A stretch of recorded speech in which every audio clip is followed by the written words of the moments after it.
আপনার চেহারা নূরের মতো উজ্জ্বল হয়ে যাবে শুধুমাত্র যদি একটি আমল আপনি করতে পারেন। অজু করার সময় পানি যখন আপনার চেহারায় দিবেন, আপনার চেহারায় পানি দেওয়ার সময় শুধুমাত্র একটি দোয়া আপনি পড়বেন, আপনার চেহারা থেকে মেস্তা, ব্রণ এবং চেহারার বিভিন্ন রকম কালো দূর হয়ে যাবে এবং চেহারায় সৌন্দর্য এবং লাবণ্য ফুটে উঠবে এবং চেহারায় যেন নূর চলে আসবে ইনশাআল্লাহ। অনেকে দেখা যায় সুন্দর কিন্তু দেখতে ভালো লাগে না, কিন্তু অনেকে কালো কিন্তু তারা দেখতেও ভালো লাগে।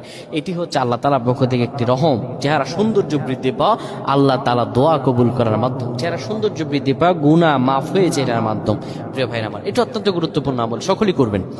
যখন আপনি অজু করবেন, অজু করার সময় পানিটা যখন চেহারায় দিবেন, ওই পানির মধ্যে 3 বার করে ফু দিবেন।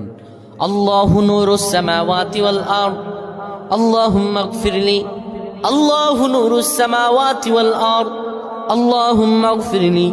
এই দোয়াটি 3 বার পরে সেই পানির মধ্যে ফু দিয়ে পানিটা চেহারার মধ্যে লাগাবেন। আমার আল্লাহ আপনার চেহারার মধ্যে